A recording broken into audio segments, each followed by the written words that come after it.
Films in Focus with David Sterritt is underwritten by The Movie House, your destination for first-run Hollywood and independent movies, and a digital portal to the Met Opera, National Theatre Live, and special events worldwide in Millerton, New York, and on the web, themoviehouse.net. David Sterritt, the editor-in-chief of the Quarterly Review of Film and Video, contributing writer at Cineast, film professor at the Maryland Institute College of Art, and Robin Hood Radio's very own critic. He joins us weekly. The films are The Lion King and Once Upon a Time in Hollywood. Now, the question is, can I get you to cheat? How's that? Can you tell me if you liked The Lion King? Well, I'm just about to do that. Rats. I thought I think The Lion King is okay. It's certainly no great movie, but it's okay. And it's certainly, both of these movies, by the way, are doing pretty well at the box office. The Lion King, I don't usually talk about box office, as we know, because being successful does not make a movie good, and being good, Lord knows, does not make a movie successful automatically. But The Lion King, just sort of financially speaking, is quite amazing. It cost more than $250 million to make, and it's only been out for a few days, and it's already made across various countries of the world more than $1 billion in returns. So we can see now why people go into the movie business. Because sometimes there's a whole lot of money to be made there. There's also a whole lot of money to be spent there. What's interesting, one of the interesting things about the new version of The Lion King is that it is the technology of it. And in this case, a lot of money went not only into the technology, but into developing the technology. There's never been a movie, I suppose it can safely be said, that has looked quite like this before. Now, The Lion King, of course, the brand new version, is a remake of a very nice little animated movie, not little, very nice animated movie that came out in 1994. And I've seen it a few times over the years, and it's a good, solid, old-fashioned Walt Disney Company animation. It's all drawn by hand, and that is where it parts company with the new Lion King. In terms of its story, in terms of its dialogue, even individual lines of dialogue, in terms of its music, it is so close to the original. This is not a case where they said, oh, well, we can really update this and change this and make this a new kind of a story. Of course, there have been various modifications that have been done. It's not exactly the same, but it's really, really similar to the original film. So if you know the original film and you really want to relive that experience, then the new movie is sort of going to do that. But only sort of, because the movie looks so incredibly different. And this is where we get into the technology part of it. They have used various very, very up-to-date technologies that weren't dreamed of, I'm sure, for the most part, back in 1994. But, you know, they involve things like virtual reality techniques and augmented reality techniques and motion capture techniques and all of this. And what this has given us is a movie which is, I understand that the very first shot of the film is a vista that was actually filmed in Africa. But the whole rest of the movie is just completely and basically an animated film that looks really like a live action movie. However, the animals are all talking. You know, this is obviously a talking animal film. And so in that way, of course, it's not realistic at all. And it seems to me that in theory, sort of ideally speaking, this ought to be a truly awesome experience. Where we are seeing these incredibly realistic animals that can walk around and talk and do all kinds of things that human beings do. In fact, I think instead of combining the great virtues of total realism and what can only happen in fairy tales, I think we get actually neither of the best of those two worlds. We have animals that look very realistic but don't act realistically, and we have that sort of clash. The two things don't exactly jibe. They sort of contradict each other. So again, we should have real-life realism plus fairy tale fantasy. And in fact, I think what we have is those two things in certain ways sort of canceling each other out. So I haven't really said much about what The Lion King is about. I'm sure a lot of people know that. It is about the king of the lions. This is sort of the king of the whole realm of this particular area of Africa where the movie takes place. And the king, at the very first thing that happens is he has a little son who is born, and the son will eventually become the Lion King, of course, and we hear all about the circle of life. That's the most famous thing about the old Lion King and also the new Lion King, and about how, old things pass away, but new things are born, etc.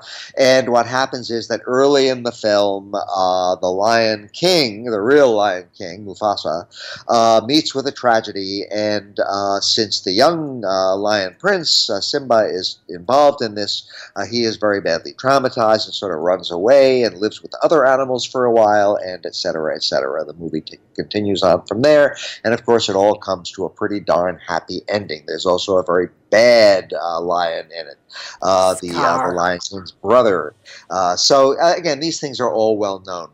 The thing about The Lion King that has been criticized by some, and I agree with this criticism, is that, animal faces may be very expressive to other animals of their species, and even other animals of other species, but animal faces don't tend to be awfully expressive to us human beings. Of course, we look into the face of our dog in various moods, and we read all kinds of emotional meanings into it, but some of them are really just things that we are reading into that face. Other things may really be there, but we human beings, at least for us human beings, have the most expressive of all faces. And these animated faces in The Lion King, they look like real animals. They look like real lions or a warthog or a meerkat or all the different kinds of animals that we have, but they just aren't very expressive.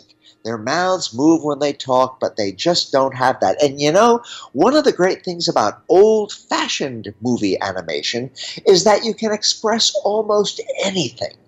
And that is where the new Lion King, for all of the fancy technologies and all of the incredible resources that were put into it, just doesn't really live up to the old animated film. I don't think the original Lion King from 1994 is one of the greatest Disney animations, but it's a real good, entertaining movie. And by the way, the new Lion King is about a half hour longer, so its flaws are all the more glaring because it does run a half hour longer.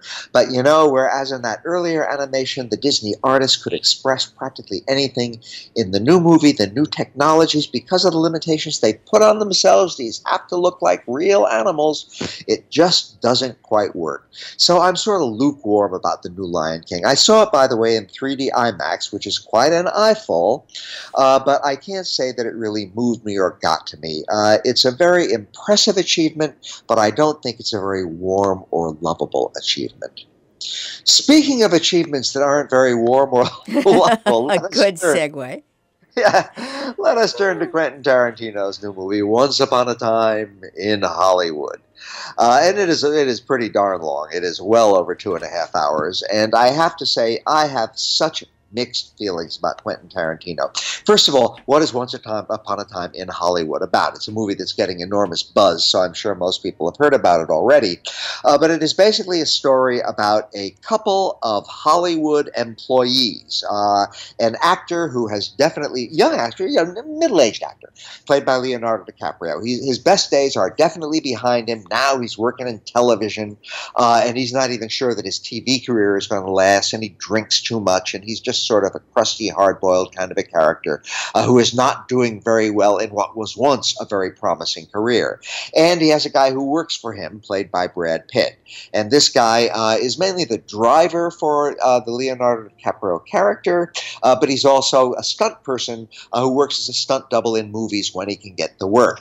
And so the movie is about the two of them sort of ambling around Hollywood, doing some things together, doing some things separately, and woven into all this is the story of the horrifying Manson family murders, specifically the murder of Sharon Tate, who at that time was married to the director Roman Polanski. She was murdered when she was pregnant by the Manson family. Various other people were murdered as well. The next day, the same general gang murdered some other people, and all of this, of course, is one of the great horrifying episodes in Hollywood history and even in American history. So that is what Once Upon a Time in Hollywood is about. It is a rambling kind of a movie with different plot lines that sometimes intersect, involving the two main characters, and then the Manson family that comes into it every once in a while, mainly during a long scene when the stunt double character visits where the Manson family is living on the Spahn Movie Ranch, which is sort of a movie location near Hollywood. And then it all comes to this sort of horrifying climax, as often happens. Now, the thing about Quentin Tarantino is that there are certain things he loves to do. One thing he loves to do is violence. And Once Upon a Time in Hollywood is less violent than a number of other Tarantino movies, although we all know, since the Manson family is involved in this, that it is working its way up to some sort of explosive climax. And yes, it does come along, although, again, it's milder than you'll find in some other Quentin Tarantino movies. Another thing that Quentin Tarantino really likes to do these days especially is he loves revenge fantasies. And that is a problem, because his revenge fantasies often, I think, are sort of lunkheaded. They always take revenge against the people who we want to see revenge taken against. But it is, he has a sort of very adolescent mind when it comes to this sort of thing. And this is what Once Upon a Time in Hollywood boils down to. It is basically another Quentin Tarantino revenge fantasy, and which builds up to a violent climax. And I don't think that it is as effective as some of his other films, and I think that it is certainly duller than a lot of his other films. Now, I said I had mixed feelings about Quentin Tarantino, and I really do. I still remember when his first movie, his first feature, Reservoir Dogs, made a big splash back in the early 90s, and I remember exactly what I thought when I had seen it. Virtuoso filmmaker. This guy has astounding talent, astounding artistic and technical talent, put at the surface, however, of a story which was pointless and vicious. He then made Pulp Fiction just a couple of years later. Pulp Fiction, I think, is quite a remarkable film. Yes, it is really, really violent and sort of over the top in a whole lot of ways, but it's brilliantly acted. It has an amazing set of intersecting stories that sort of cross and recross each other in fascinating ways, and it's really a major achievement. Since then, he's made a lot of other movies, Jackie Brown, which I like, Kill Bill, the two parts of that, which I don't like so much, and some very minor stuff along the way. But, I think things sort of changed a little bit around 2009, 2010. He made Inglourious Basterds, a movie about the Second World War era, in which, at the climax, Hitler gets killed and a whole lot of evil Nazis. This has nothing to do with what actually happened in history. Then he made Django Unchained, a movie about the American South during the era of slavery. It is another horrifying revenge fantasy in which, yes, revenge is taken against all the people we want the revenge to be taken against, but the whole thing just seems sort of ridiculous because it's not the way history actually operated. Then he made a movie called The Hateful Eight, which also came under the general categories I've been talking about. We have revenge, we have violence, we have this, and we have that. And now we have Once Upon a Time in Hollywood, which is yet the same thing again. Now, one of the problems that Once Upon a Time in Hollywood has, that some of these other films don't have quite so badly, is that it really is kind of dull. It meanders. It wanders. You have to wait a long time for something to happen. Now, that would be fine if the wandering, the meandering were really interesting. But, it just isn't a lot of the time for me. One of the things about this movie, or one of the things about Tarantino, is that he is capable at oftentimes of bringing out brilliant performances from actors who are generally brilliant anyway, but he gets them to do their best. I don't think Leonardo DiCaprio does his best in this movie. I don't think Timothy Olyphant does his best in this movie. I don't think a whole lot of people do their best in this movie. The one exception to that being Brad Pitt, who gives a very loose, lanky comic performance. He's really good. But a lot of the others are really not at their best. So if you're watching a movie which wanders and meanders and takes a long time before various things happen, then you got to see really excellent acting. And I just don't think this movie delivers that. I'll give an example. There's a moment when the Sharon Tate character goes off to see herself in one of the movies that she has been in. It is a long, pointless scene which seems to accomplish nothing but project the character of Sharon Tate, as played by Margot Robbie, as just kind of an airhead who just loves to sit in the movie and say, "Oh, look at me, that's me up there on the screen." It's a silly, pointless scene, and the movie has too many of those. Now, Quentin Tarantino tends to divide moviegoers, tends to divide critics, and I've already gotten a whole lot of flack on the internet for not particularly liking Once Upon a Time in Hollywood. It's a good movie, but it's just actually sort of good. But it is nowhere near the level of what Quentin Tarantino can do, and he's at his best. A lot of people, including Tarantino himself, are not at their best in this movie. He says that he is only going to make one more film after this, and then he is going to retire. I think that he really should have maybe already done that. I wish he would go back to making movies that are as excellent in so many ways as Pulp Fiction, but in recent years he's been on the decline. His technical skills are great. His storytelling skills are slipping. His acting, directing skills are certainly not what they once were. And overall, Once Upon a Time in Hollywood is that rarity, I suppose, from Quentin Tarantino, a mediocre movie. And that is my somewhat mixed story this week, Jill. Thank you very much, David Sterritt. Films in Focus, the films The Lion King and Once Upon a Time in Hollywood.